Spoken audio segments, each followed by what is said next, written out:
Hello and welcome to Talking Points. I'm Dave Kelly, Director of Advanced Media Production at Cal State Long Beach. Today we're going to talk about the use of man's best friend in police work, more commonly known as canine units. My guest today is Sergeant Ray Gonzalez. Sergeant Gonzalez is a canine police officer and also dog handler. Welcome, Sergeant Gonzalez, and thank you for joining us on Talking Points. Thank you for having me. I'm going to ask you about your motivation for getting into canine, police work. But before we talk about the motivation and why you decided to pursue this, I want to ask you about the part of the job that you find most satisfying and gratifying. What are the things that you find to be most interesting, fun, and enjoyable about this work? Oh, it's a wonderful opportunity to meet the community. We use the canine unit as an outreach program. So it's a great opportunity. That's one of the most wonderful things, is meeting people and having that outreach tool to connect with the community. And when you decided to pursue the canine unit assignment, this was before you came to the university, but you had been doing other police work. What was it that attracted you to the canine unit? Well, I had other friends that were canine handlers, and they shared their stories with me of how exciting and how demanding the job was, and it just really appealed to me.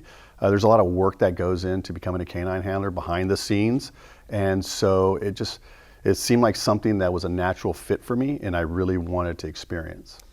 Well, the dog that you're working with here at the university is named Avery. It's a female dog. That's correct. And she is what's called a single-purpose application canine unit. I think I got that right. Yes. And there are also dogs that have dual purpose. They have two different jobs, but she has just one job. She's a golden retriever. We should establish that as well. Why is it that she only has one purpose, whereas other police dogs would have maybe two purposes? And maybe explain a little bit about the difference between single purpose and dual purpose. Sure. So first I'll explain the differences between the two. A dual purpose canine is generally going to have two types of jobs. One is generally a patrol portion of the job, which is kind of finding the bad guys and taking hold of the bad guys and taking them into custody. And then the second part of the job would be detection work, either narcotics or explosives or some other form of contraband. A single-purpose dog would be a dog that's only utilized in one of those disciplines, either just patrol or just detection. We as a police department, when we started going down the path of creating this canine unit, because this canine unit is a new unit for us at University Police, we wanted to find out, okay, what is really our mission here? And so when we finally decided what our mission was, we decided that we were going to go detection only. And so that's why we went with a single-purpose dog. Mm-hmm. And in terms of the single purpose, it's about, as you said, explosives detection and finding suspicious packages that might contain some sort of explosive material. But you also do a lot of training with the dog, and we're going to talk a lot about training Correct. Today, because that's the foundation of what you do. We had a chance to do a little videotape exercise with you earlier, so we're going to roll the tape now where you're doing some obedience training. So let's go ahead and take a look at that tape right now. Okay, sounds good. What we're going to do is we're going to do obedience with Canine Avery, and this really helps the dog and the handler work together as a team, and it ensures compliance from Canine Avery when the handler gives a direction or a command. Foos, foos, foos. And this is really going to help for the bond between the handler and the dog throughout its working life. Sit. Sit. Stay. Glide. So when we're doing obedience, we use a toy. This is her toy.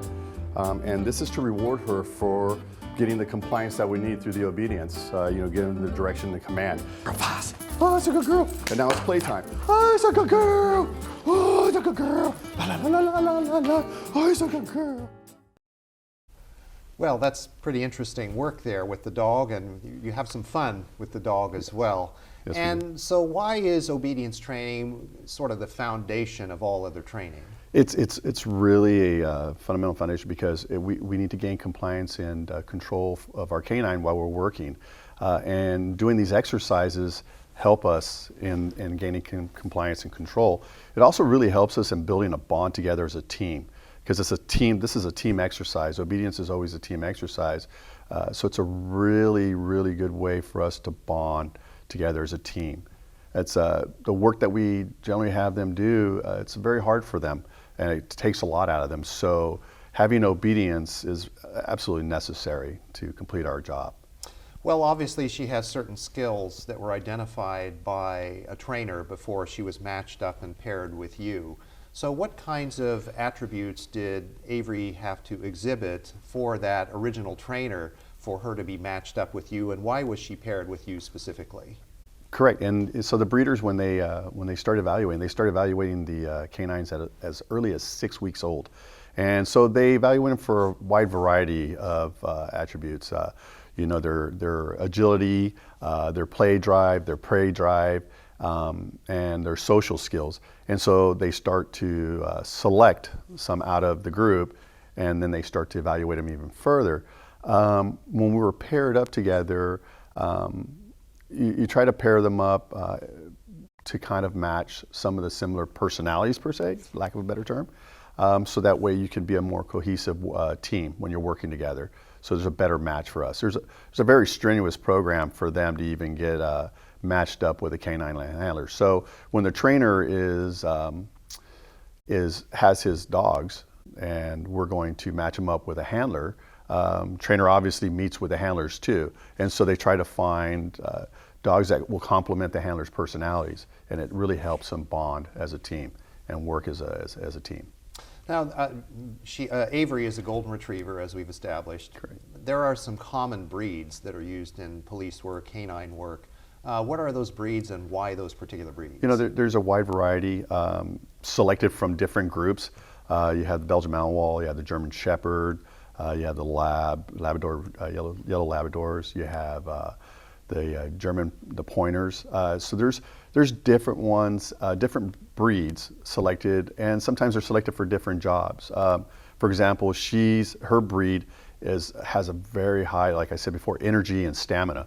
And so the type of work that we do it takes a lot out of a dog. It's a lot of searching large areas, and so those attributes are what we were looking for when we wanted to match her up for our mission here. Well, in terms of being a dog handler, it doesn't just go 9 to 5 at work. You actually have to take the dog home with you and bond at home, and the dog has to become part of your family environment.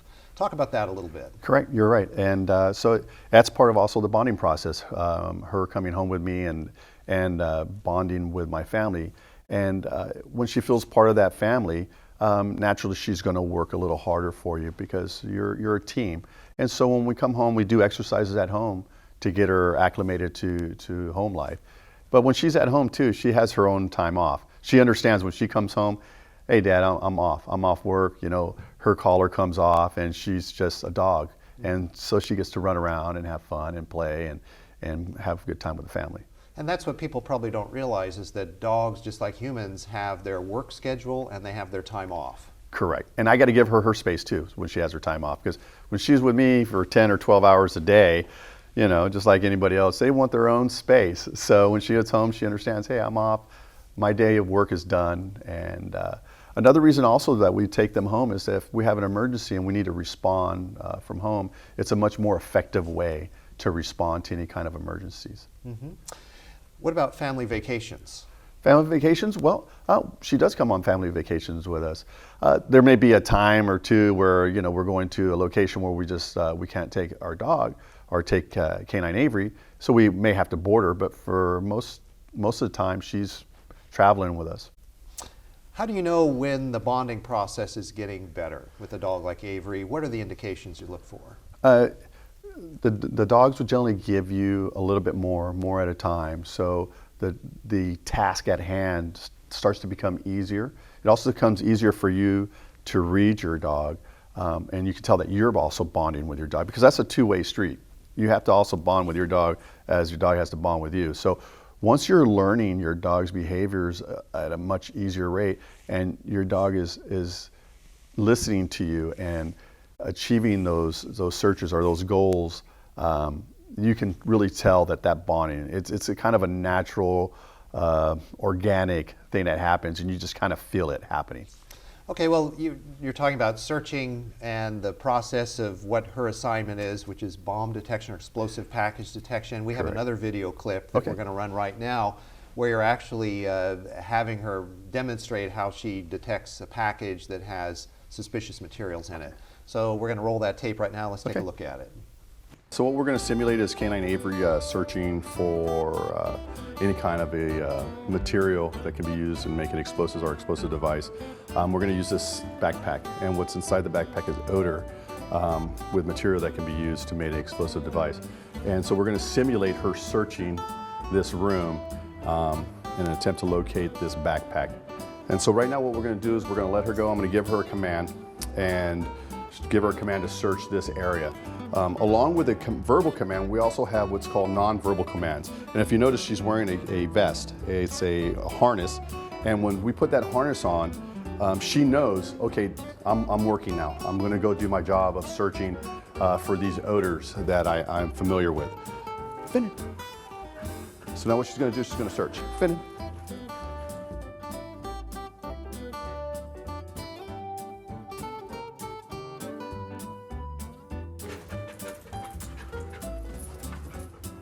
Oh, good girl. It's a good girl. And reward time. Fast. Oh, it's a good girl. Oh, it's a good girl. Yeah. Oh, it's a good girl. Good girl. Okay, Sergeant Gonzalez, when you're training a golden retriever to do that kind of work, what's the most difficult part of the training? I'm going to suggest that because it's a golden retriever, the term retrieve means grab package, bring it back to you. Is that the natural instinct? Natural instinct is to retrieve, correct. quite correct. So that's why we utilize that toy. If you notice in the clip, the toy is what she's retrieving, because when she brings it back to me, she's receiving a reward, which the reward is playtime. She has to play with dad. So we're playtime. So her natural reward, and that's where we start off even at 6 weeks old, teaching them to retrieve even the toy, bring that toy back, and then you get a reward for bringing that back. So that's her reward. So it's not so much she's focused on a device or the odor, bringing that odor back to us. She knows that once she finds that odor, she will have a toy thrown, or she will be able to go retrieve a toy and bring it back, and we will play. All right, one last question before we go to the break.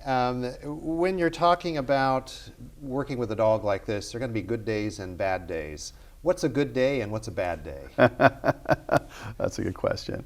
Well, a good day is when all your training goes right, and we hit all the odors, and she does her job. And a bad day is when we struggle with certain searches or certain training, and then we have to kind of come back to some fundamentals and recover some training. So, dogs have bad days just like humans do. So you kind of have to understand that they have bad days, and they may need a little space, and so put them up in the car, let them rest a little bit, reset, and then we start back over again.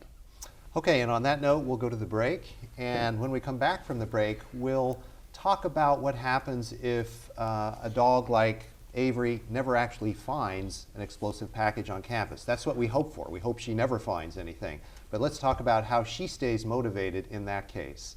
Stay tuned.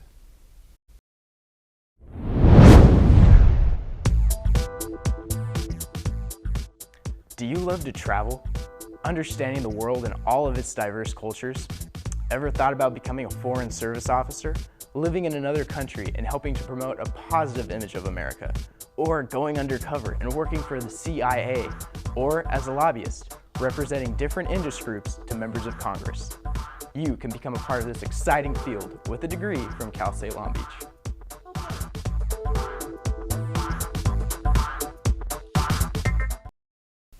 Welcome back to Talking Points. I'm Dave Kelly, and my guest today is Sergeant Ray Gonzalez, and we're talking about canine units and police work using the dogs. Before we went to the break, Sergeant Gonzalez, I mentioned that we would talk about what happens if you have a bomb-sniffing dog who never actually finds a bomb. So let's go into that for a moment. So logically thinking, you would say, well, that's failure every time. Correct. Correct. And if you have a failure every time, how does the dog stay motivated? So what's the answer to that? Well, you know, the dog never fails. What happens is anytime we do a search, what we do is we turn that into a training exercise no matter what. And so after the search is complete and there's nothing found, the dog really doesn't understand that we're over yet. So we will put out an odor for the dog to find, and we'll get its reward. So every time it really does go out on a search, it actually does find something. And in its mind, that's what it's understanding is that, okay, I'm out here, I'm searching, and I'm finding, and I get my reward. So we always turn it into a positive. Anytime we do a preventative sweep or a call for service, after that kind of call is done, or the sweep is done, then we will put something out for the dog to find, and then we will give it its reward. So the safety sweep is done, but the dog isn't done yet because it needs to have that success. Correct. That's right. Okay. I noticed that in the videos you use playtime as a reward. Correct. Now a lot of people, when they train their dog Fifi at home, they're using milk bones or some sort of treat so that when the dog does the trick correctly or the training, they get a dog bone or something, some sort of food. Why play rather than food? There's for a couple of reasons, and it's really just a difference of opinion on approaches to training. Our dogs are selected and they have a very high drive, very high play drive and prey drive. So for them, that toy time is very, very rewarding.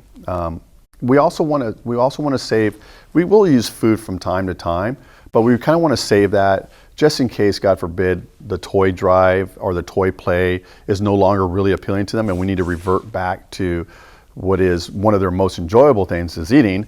We can use that as a backup. So we want to always have some type of backup, and so that's why we use the toy first, and then if we absolutely have to, then we will go back to food reward. And then some trainers actually start off with food reward. It's neither one is right or wrong. It's just a different approach to the training and reward. Okay. Another thing I noticed in the video is that the dog is looking at you and waiting for you.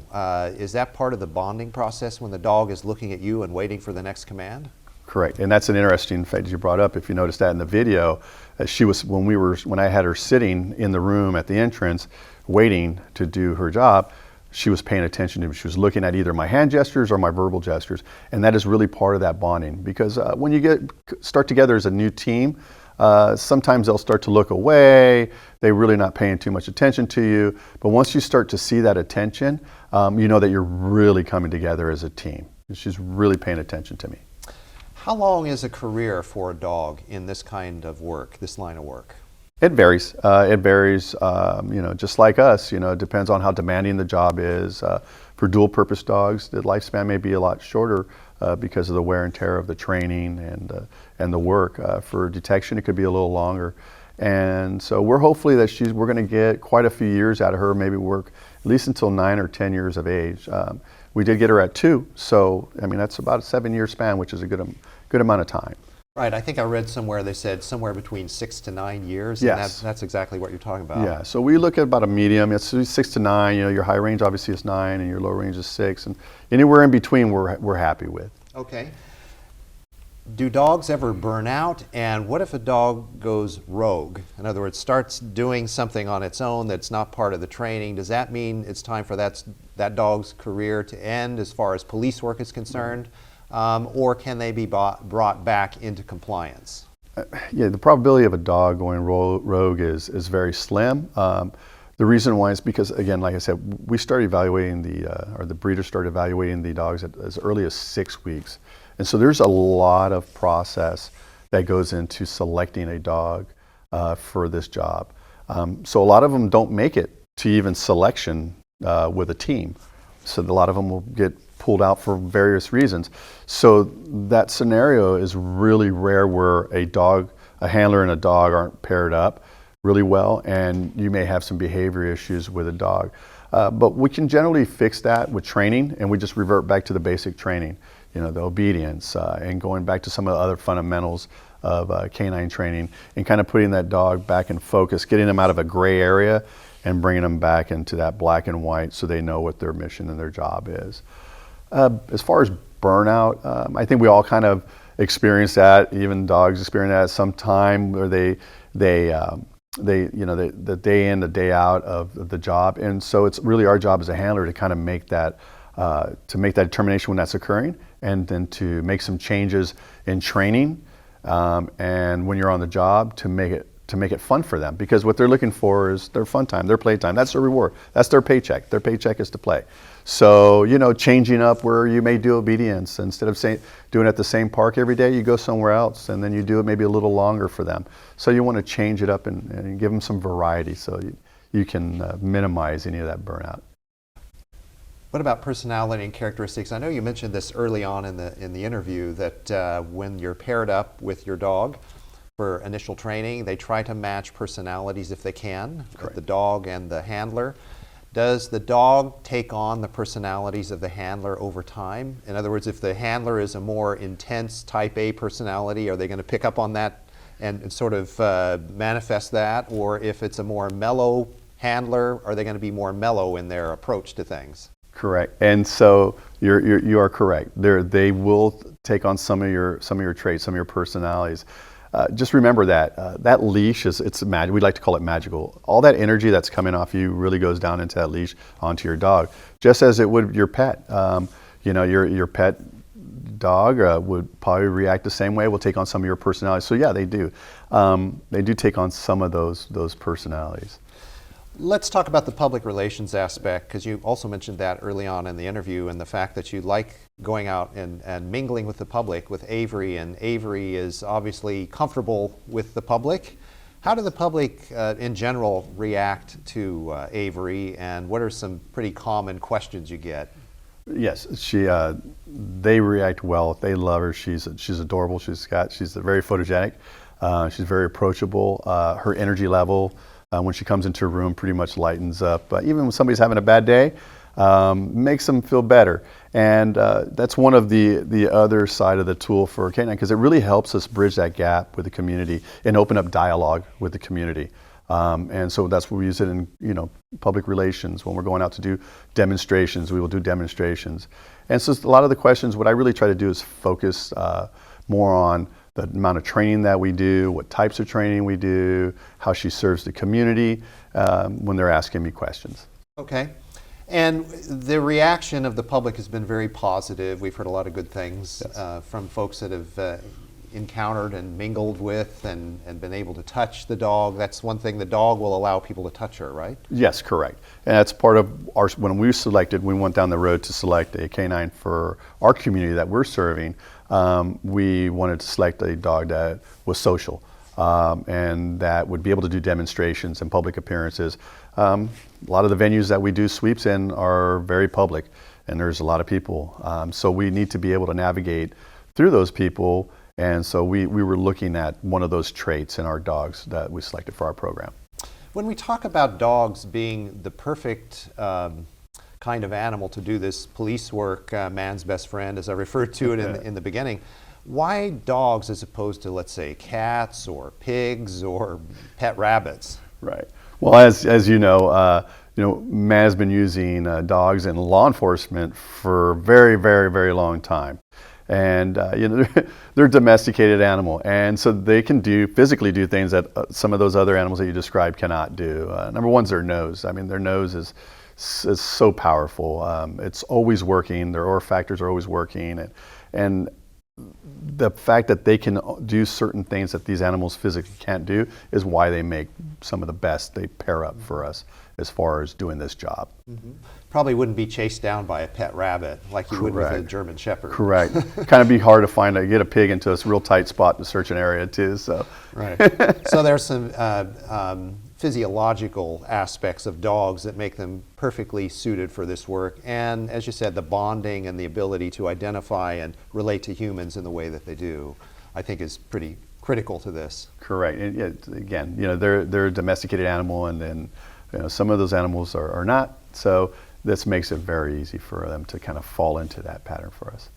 Before you got into canine work, you were involved in other kinds of law enforcement work. What were you involved in prior to becoming a canine officer? I was a patrol officer. I was a patrol sergeant also, and I've handled other canines prior to Avery. So I've handled canines for a while. And I've done other details with other canines. I've had the cross-trained dogs where I've had a patrol dog and an explosives dog. And I also had a patrol dog and a narcotics detection dog, which they were cross-trained. So I've done a wide variety of those assignments. Mm-hmm. When you encounter individuals that are considering a career in law enforcement and they are gravitating toward the canine handling aspect of it, what advice do you give to those folks? I advise them to do a lot of research, be well informed. It's a fantastic career. It's a great career. It's a rewarding career, but it can be very challenging. So I really tell them, do the research. Make sure that this job is for you. You have to have a lot. You have to be flexible. There's long hours, and you don't get sleep sometimes. So if that's something that you cherish, then this might not be the job for you. Mm-hmm. So it's more than what meets the eye in terms of it looks like fun, but there's an awful lot of training and work and repetitive training that goes on. Correct. And people see the shows and they see 5-15 seconds of this high intense situation, but then there's hours and hours and hours of work behind that too. So it's not always about the glamour. There's a lot of work after that. Mm-hmm. And as you encounter people in the public and they identify with the dog and they ask you all kinds of questions, do they ask you about the dog living with you and coming home with you and being part of your family? Yes, they do. That's probably one of the number one questions I get asked. And I go back again to the bonding. It's real important. It's easier for me to care for the dog also versus having their kenneled in remote location. I can care, feed her, groom her, and bond. And also if we need to, again, respond to an emergency, it's much easier for me to respond from my residence to the emergency. Okay, and on that note, I think we're going to have to wrap up because we've run out of time, but this has been a great interview, and I want to thank you again for being here today. Thank you. Thank you. And thank you for joining us for this edition of Talking Points. Please join us again soon for another episode. Until then, I'm Dave Kelly. Have a nice day.